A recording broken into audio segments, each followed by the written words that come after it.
Okay, next time we're continuing on. I did some investigation in the night to check out this, how to remove this hydraulic clutch. It turns out that there's just, if I clean it up and show it to you, there's a little plastic white thing here for the quick release mechanism. And what we need to do, I'll clean it up a bit, is we need to push this in, physically in, this white piece, at the same time while pulling out on this, which will release the quick release for the hydraulic clutch. Now it will lose some fluid when I do this, so I need to put the camera down. So spare. Okay, I pushed that little. I pushed this little white thing in as far as it'll go. It took some struggling with my thinnest electrical screwdriver, but by pushing, as you can see, I'm losing some fluid. I don't have anything underneath it. I just whacked the camera. It's okay. Let me see. Let me just get something to put under this. Right, I got a cap, 20 litre cap to put under there. So now this can come out. I'm trying to push that up there somewhere out of the way. Nice. Okay, that's one of the major things I was worried about done, which I'm pleased about. Another development is, now, yesterday when I was playing with the jack and the engine didn't move very much, well, what I've decided to do is release the catalytic converter, which will hopefully allow the which will hopefully give the engine some more freedom to move, because I've got a strong feeling this is what will stop the engine from tipping back. So what I'm doing is break this joint here, and then I will also break the. I'll show you. I need to break the connection on the, not necessarily undo it, certainly loosen it. The connection on the main manifold, which is here, those bolts up there. These ones. I've given them a good WD-40, because I'm paranoid about breaking them, because they are absolute, well, lady of the night to replace. So I will put an extension wrench on them now, and I'll see if I can break them free. Okay, so as you can see, I removed the downpipe with the catalytic converter attached, and the connection for the catalytic converter is it's kind of crappy. I'm sure there's meant to be a gasket there or something, for like a cylinder metal gasket, but before I fit that back on, I'll need to clean that up nice and generally give the whole thing a good going over. However, removing that thing has done exactly what I thought it would. Look, you see? Look how much the transmission has dropped by releasing the exhaust, because you can see the gap between the member and the transmission is almost closed. And it's also given us a lot more room to work in. So what I need to do now is start on doing the transmission bolts. Oh, no, first thing I need to do is put this jack under the transmission to take the load off the engine mounts and the various connectors, and then we can I will remove the transmission bolts, and there should be nothing else holding the transmission in, so we will just do that. Okay, I'll put the jack in and I'll start on doing the bolts. Okay guys, we're very close now. As you can see, I've got the jack under the transmission. The transmission is only actually held in by one bolt, which is up there. Some point you can just see the socket on it. So that literally is all that's holding the unit in now. So what I'm going to do is, I'm going to use this thing, which apparently is found a use for itself. It actually gets the gearbox bolts very, very nicely. So I'll just try it on this last one to see what happens. It'll probably fail, but it got the rest of them. It got the rest of them extremely well. Let me see. Now, just as a word of caution, what do you know? I've got the last bolt very easily. Did we get?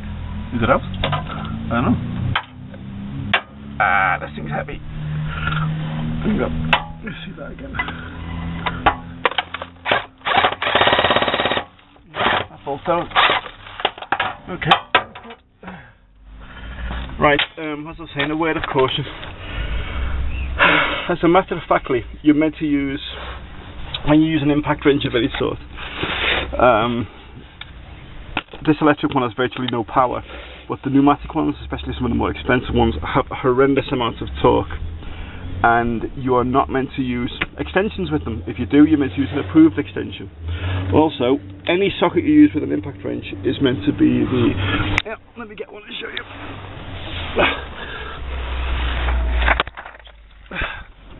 Alright, you're not meant to use chrome vanadium sockets. Why? Because they split and they shatter and they really can make a horrible mess, and they hurt. I know, I have cuts and bruises from them breaking on me.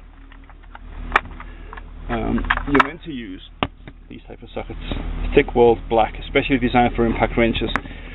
Also, and a definite no-no is you never ever use this type of angle drive with any form of impact wrench.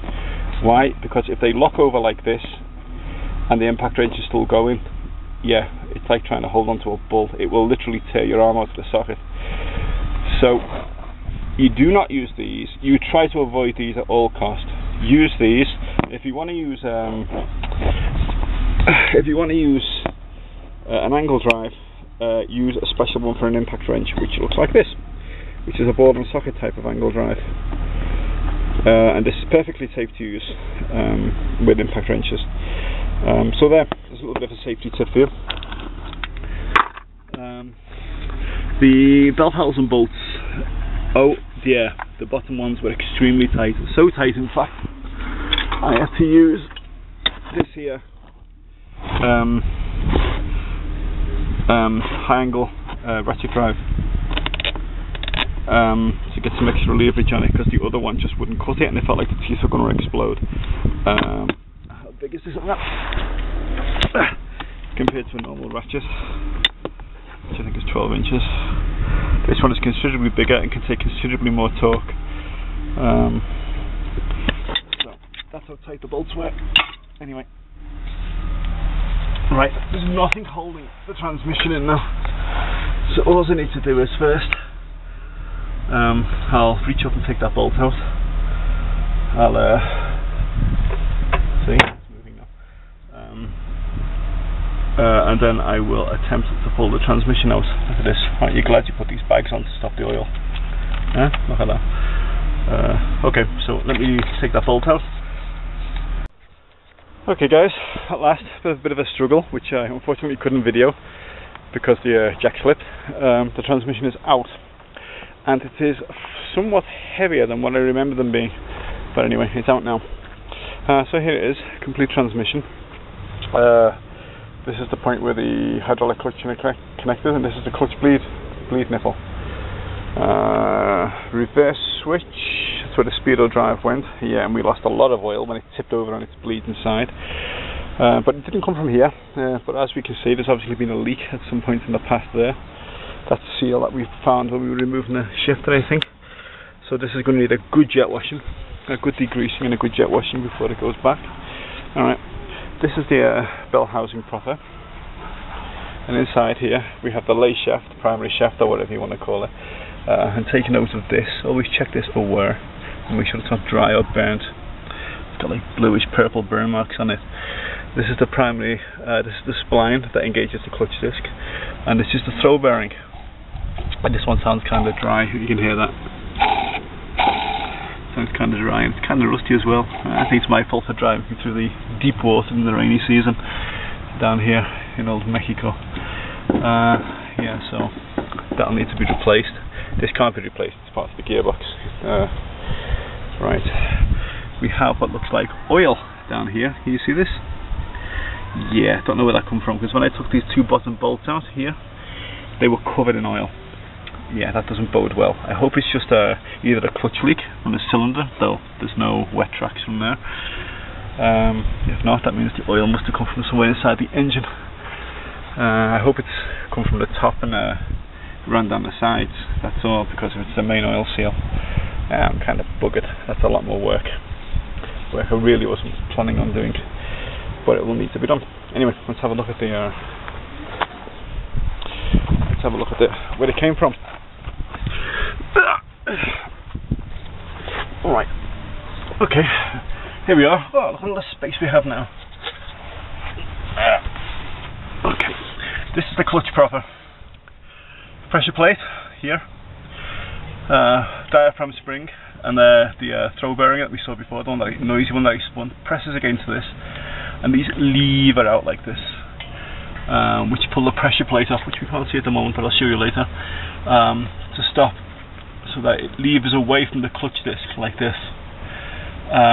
It's no longer holding it.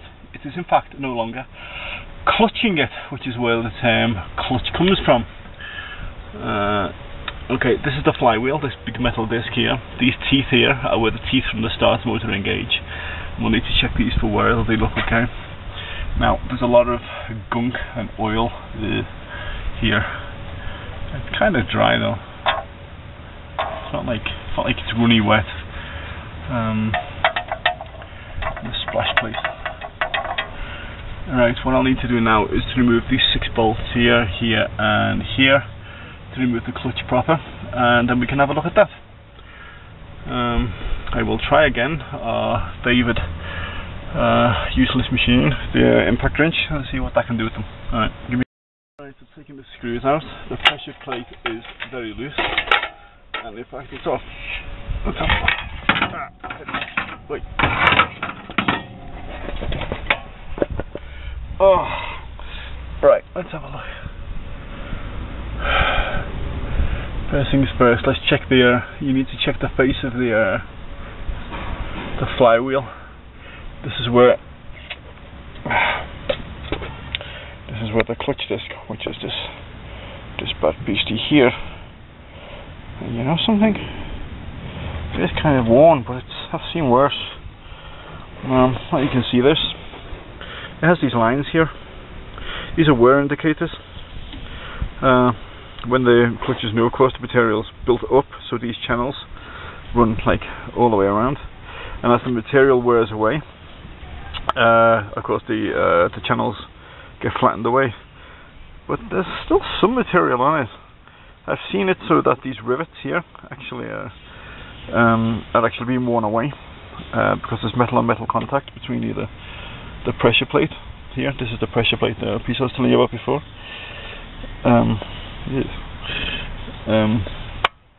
The clutch goes like this, and when that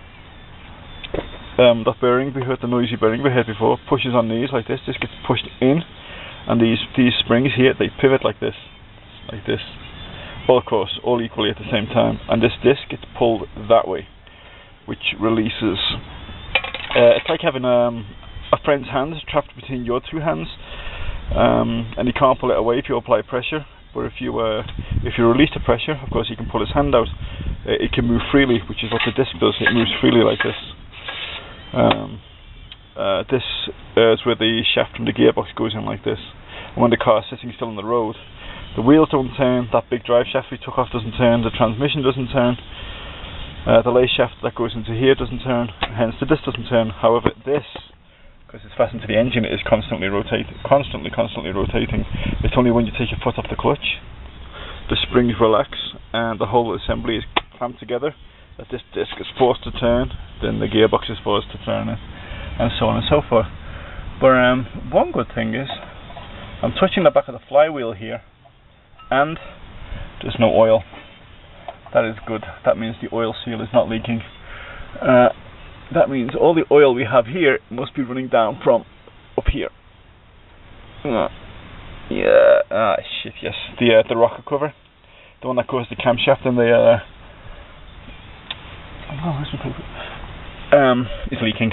That's not so bad. I can easily replace. They're somewhat awkward. But this is all good. The surface of the flywheel is in good condition. Yeah, it's a little speed burnt, temperature burnt, because the clutch has been slipping, but that'll clean up nicely. Alright, there's a little hole here. Let me get my little torch. In this little hole here, this is the pilot bearing. Now this is where the end of the shaft, the gearbox, goes in, like this. It supports the ends of the gearbox so it doesn't flop about. It's a very important bearing, and they can wear it and they can get dry and they can cause all sorts of problems. And just to change this little bearing, you've got to go through this whole procedure just to get this. So I do have a new one. I'll show you how to take that out. It's relatively easy. And we'll put the new one in and put some lithium grease on it, just a touch, just to keep it lubricated, and it'll last forever. You'll be surprised how many people forget to lubricate this thing, and it screeches like crazy if it gets dry. And then, of course, it seizes up, which causes merry hell with the transmission. And of course, you've got to go through all this again just to replace this little bearing.